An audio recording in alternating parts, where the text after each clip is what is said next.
You have questions, we have answers. This is Jane Miller.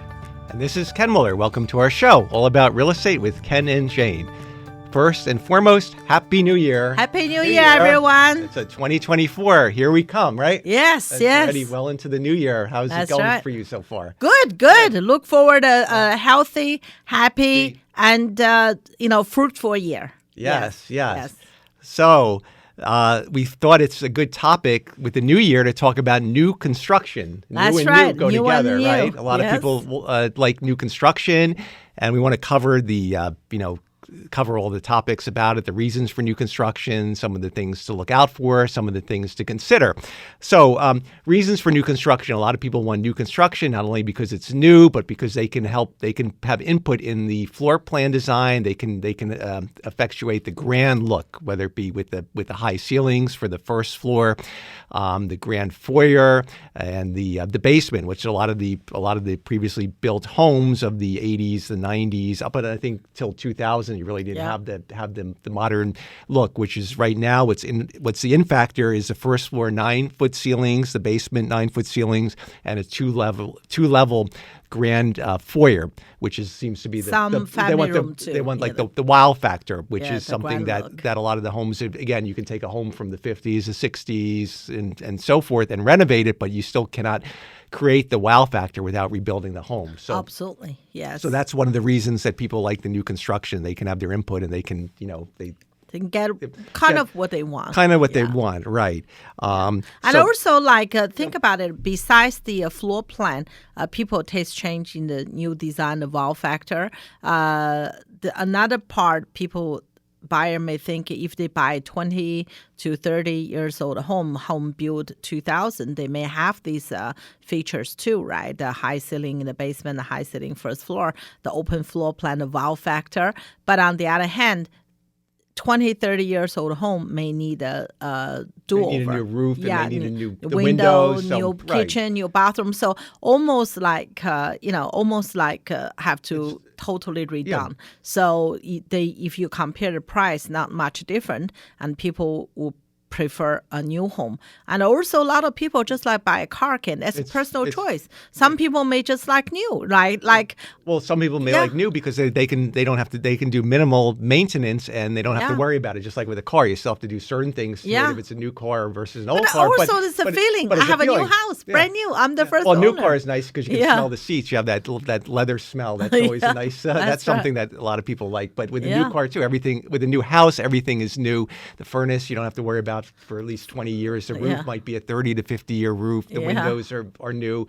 So there's very minimal upkeep and maintenance. Right. It's almost like a worry-free for the next 15 to 20 years. Yes, absolutely. You still have to clean the house, unfortunately. Yeah. But that's no more major upgrade. Yeah. Right. And you can get what you want because most builders are very flexible in having you can customize the floor plan is the best way to put it. Yeah. You can have that first floor bedroom if you want it for parents or for in-laws, along with the full bath on the first floor. You can have the open ceiling for the lofty family room if that's something that you want, or you can have it, or you can maximize the space. Absolutely. So let's talk about considerations. Let's start with the external considerations when buying new construction. No. Ken, let's start with the land first. The lot. I mean, that's what I was going to say. That's external, the lot. Right. Sorry. I get excited. So selection of the lot is probably one of your most important decisions, and you should give a lot of thought to this. You want to you want to choose the facing of the lot because you want to consider what the sunlight is going to be for how the house is oriented on the lot. You want to understand easements, if there's any easements that are running through your land, which gives somebody else a right to access the land, whether it be for a stormwater retention basin, a sanitary pump, a transformer station. So these are all important things you have to know. We've had this sewer line. Yeah, we've had this come up time and time again where people, you don't want to be surprised when you're already well into the building and find out, there's an easement, and that may or may not bother you, but you have to be aware of it. So we highly recommend having a survey done. So you're aware once again, Ken, when you buy new construction, right, in my experience, a lot of buyer just want to buy from the builder directly. They love the community, especially some builder may have a cell office there. So the staff there is very attentive, very nice. So they like to go there, ask questions, buy directly from the builder. And once again, if you're very experienced buyers, yes, definitely, no problem because you already been down that path. You knew a lot of real estate, so you can do that. If you're first time home buyer, right? I mean, a lot of people, first-time home buyer bought a new construction. I would highly, highly recommend it. You have your own representation. You have your own agent to help you navigate through the complex situation, right? So, I mean, as an experienced agent like myself, I have a lot of experience with new construction and resale. So we know what could go wrong. Right? We could advise you in advance so you can take that consideration, make informative decision. And we can really discuss about, put your interest first. For example, if you want to buy from the builder directly, obviously they have the lot they want to sell. They would say, oh, this is good.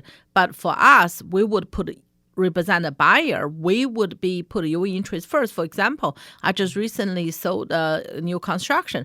I know for the buyer, the swimming pool is a must. Mm-hmm. So I have to tell them this house, the backyard, not enough to have a pool you wanted.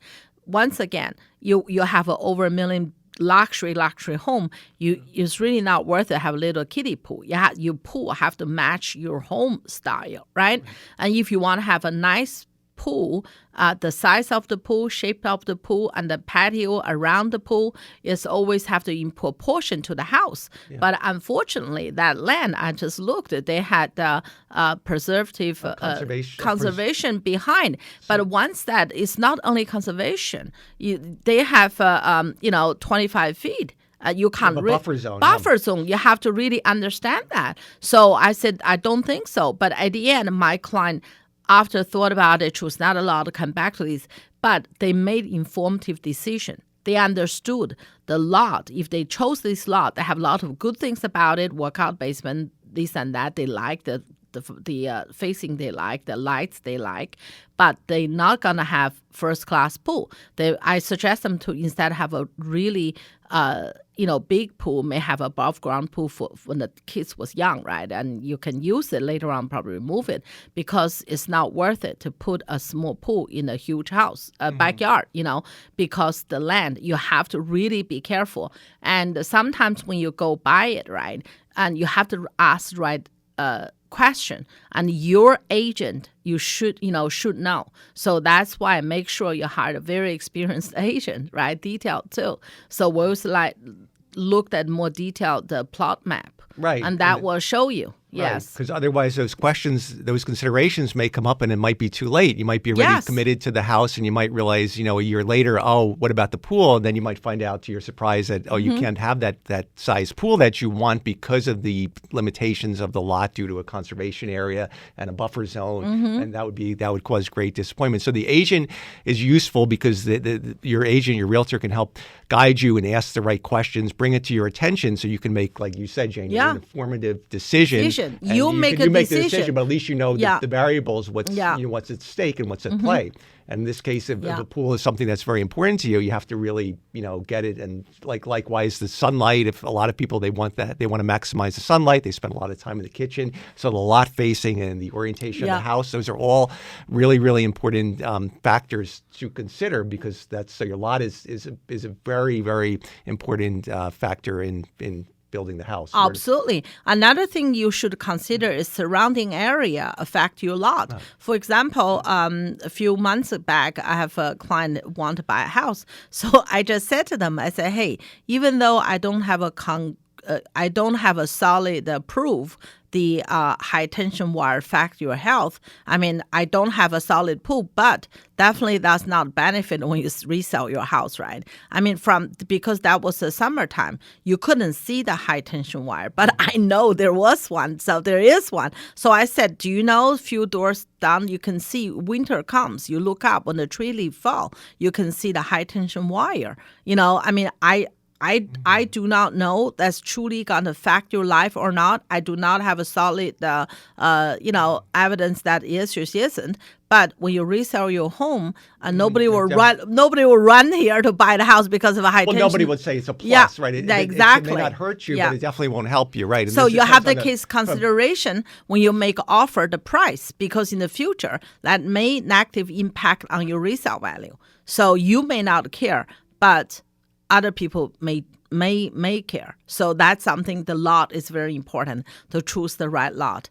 Yeah, that's really, I mean, obviously religious reason, custom reason, some culture may like facing this way or that way. That is not a huge consideration, in my opinion, because now the society is very, it's like all walk of life, right? So I don't think that is a major. If you like the lot, I mean, I think the physical part, and like you said, the sunlight and easement, that's more important.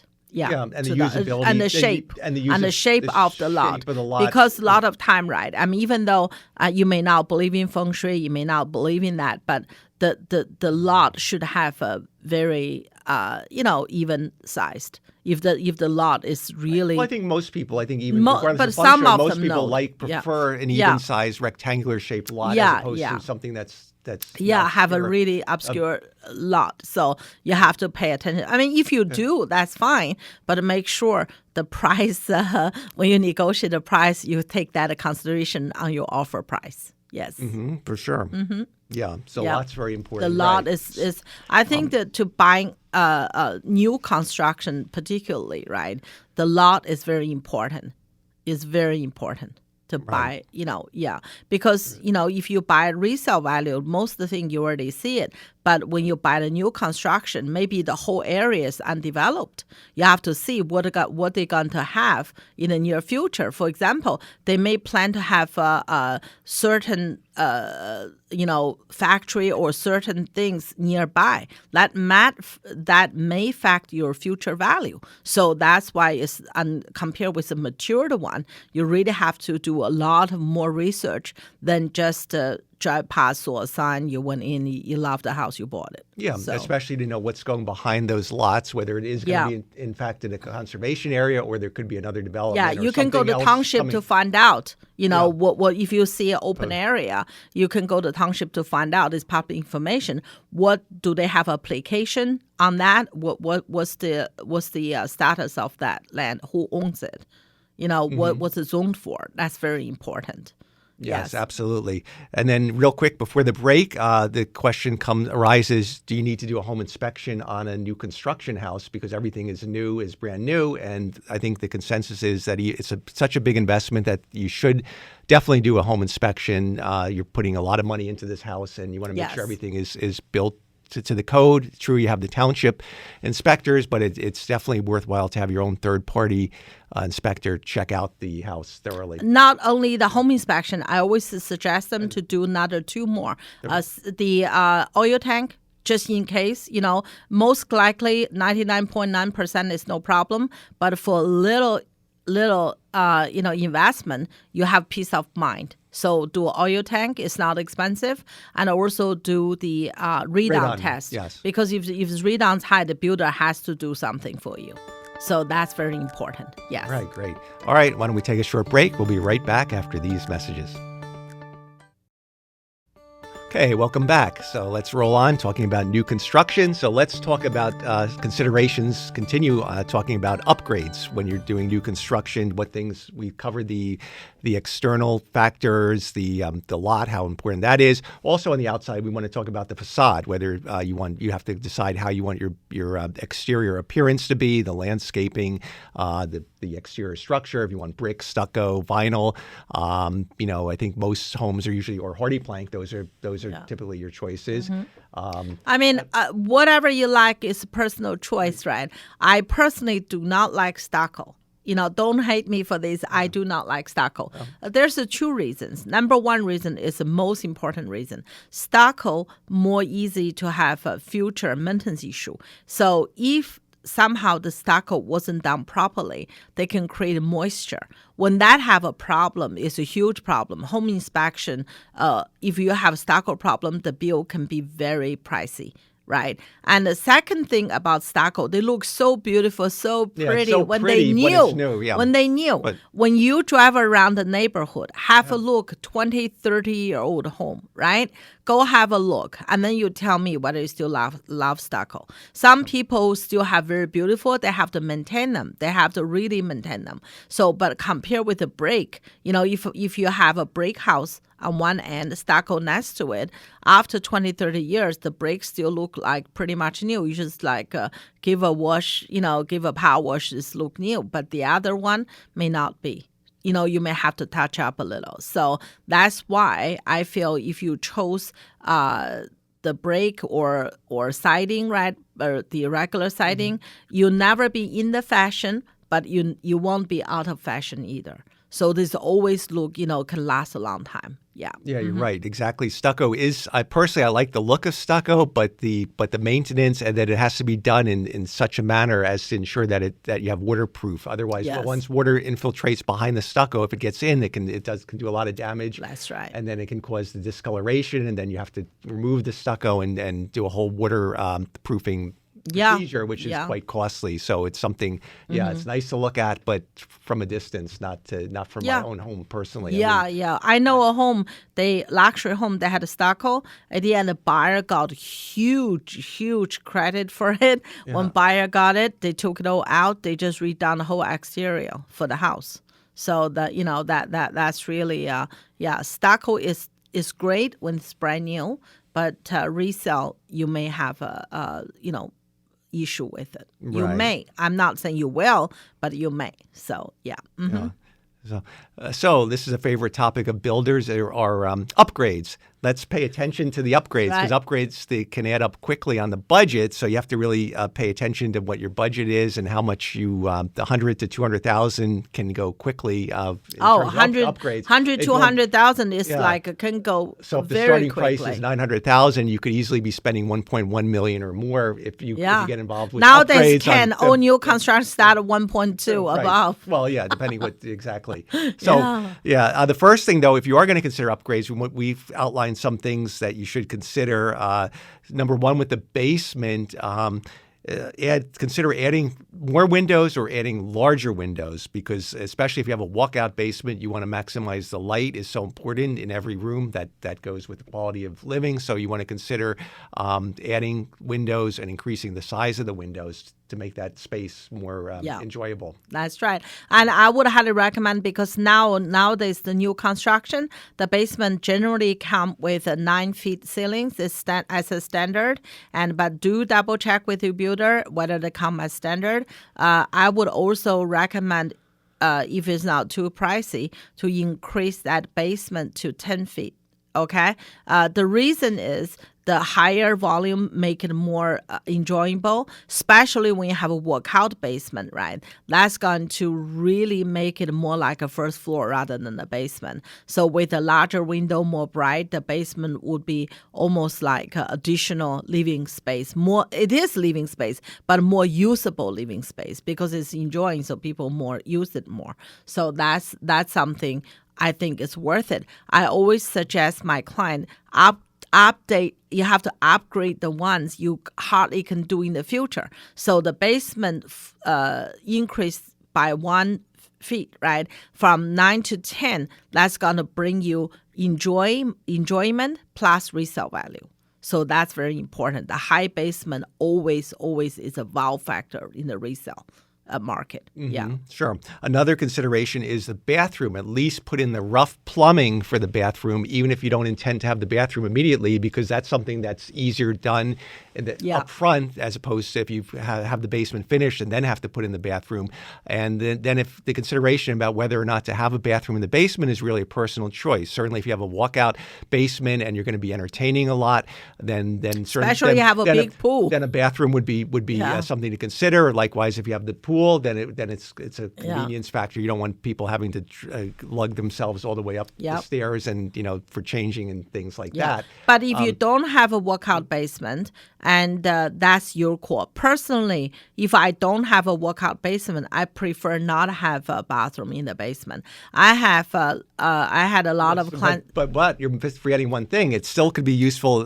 We have a client actually that has a rental property, and they have the house was designed with a full bath in the basement, and actually the tenant who's renting it found it very useful because they're using the basement as their workspace, and they specifically want that bathroom. So it's for a convenience factor because if they're working down there. So it is. So it really depends on your lifestyle. It's not only for entertaining, but it's also your work style. If you're going to use it as a home office, or it's very useful. The bathroom, as you said, Ken, is more personal choice. So Ken is for the bathroom. If it's workout basement, yes. If not, no. So here you go. Even our husband and wife couldn't agree on the basement bathroom. But there is no right answer. It really depends. There's no right answer. You're right. Most importantly, it depends on your budget, and then secondly, your personal choice. And if that's that money, right. If you have a limited budget, and then you have to decide if the bathroom is more important or you want to raise the ceilings. I think raise the ceiling basements. If you raise the basement ceiling versus, obviously, if you have a tight budget, raise the ceiling may give you more enjoyment because they look much more nice and bigger too. Bigger and the volume is there. So and that would give you better enjoyment plus better resale value than the bathroom itself. Mm-hmm. If obviously you have both as best, but if you can't, I would vote for the high ceiling. Yeah. Mm-hmm.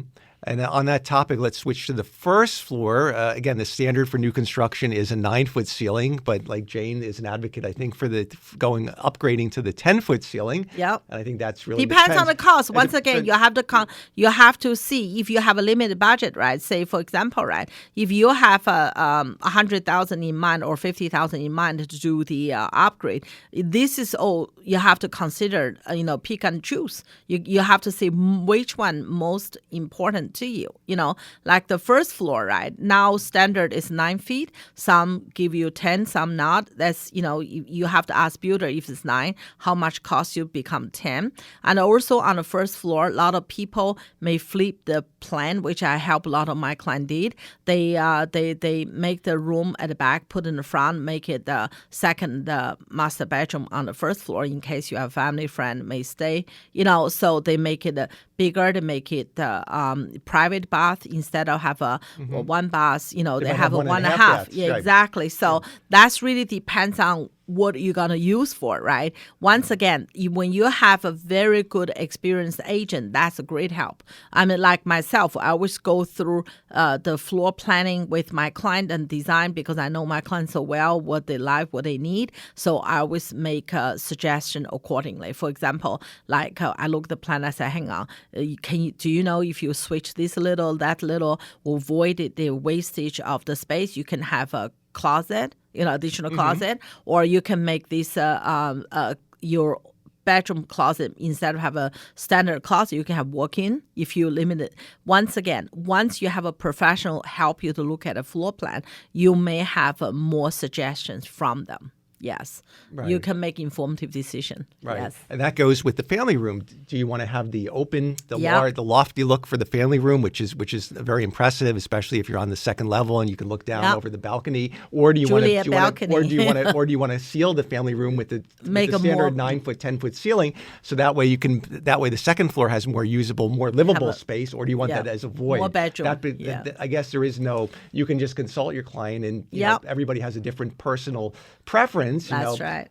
Some like that open feeling because it goes to their quality of enjoyment of the the family room. They can look up. They like to see this, or others want that sealed so they can put another bedroom up there. But that's right. There is no right decision. It's really totally agree. And a lot of people also like to have a chandelier lift in the entrance. I had recently had a client put it in the family room too. So the chandelier lift is much easier when builder put in for you. So less cost if they do it during the construction.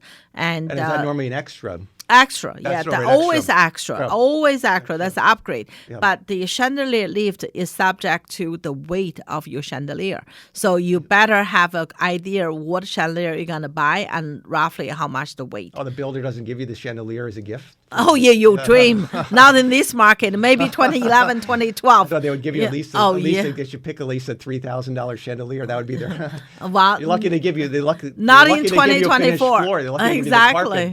They don't just give you the plywood from that. That's gonna. No, they have to give Well, you carpet, they have to otherwise give- they don't get the CCO. Right, Yeah. right. And they have to give you the oven and the stove. But That's they don't have right. to give you the refrigerator and Absolutely. that's also another thing we didn't cover with the appliances. Usually with new construction, only the appliances that are included are usually only the stove, oven, and that's about dishwasher, but not the refrigerator, not the washer and dryer, right? Yeah. So, we better wrap it up. We're running out There's of a lot time quickly. So, the one last thing, cover quickly the landscaping. Is that what's included in the normal new construction and what's an upgrade? Do they give you some? They give you the grass? They give you, minimum landscaping, but with the new owner, don't put too many big trees near your home. Right. Because in 10, 20 years, the small tree grow. And they're going to affect the root's going to affect your basement structure. They're going to, the branch are going to against your siding, and the leaf and branches going to make damage. Gutters and wear out your roof. So just plan ahead, plan accordingly. And make sure there's a good pitch away from the house, that the slope is good so your rainwater drains away from the house and not up against the foundation. And I think we're out of time. So again, Happy New Year to everyone, and we'll see you next week. Have a good one. Happy New Year. If you do buy a new construction, please make sure you hire a very experienced agent to help you out. You will find it's worth it. Okay, thank you. Happy New Year. Bye-bye.